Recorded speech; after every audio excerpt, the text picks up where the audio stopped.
அறிவில்லாதவன் நான் உடல் என்று நினைக்கிறான். ஞானம் பெற்றவர் நான் தான் என்பதை அறிவார். எனக்கு அமைதி கிடைக்கல. இந்த அமைதியை அடைவது எப்படி?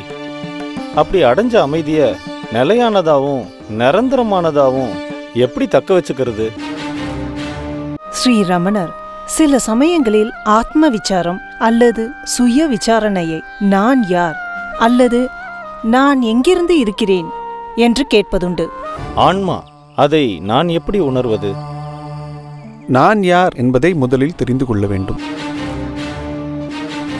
தன்னையும் தனக்கு ஆதாரத் தலைவனையும் கண்டானேல் பின்னைய தலையவன் தானாய் பிரம்மமாய் பிறப்பு தீர்வு. உண்மை சுயம் விழித்திருக்கும் போது தெரியாது ஓய்.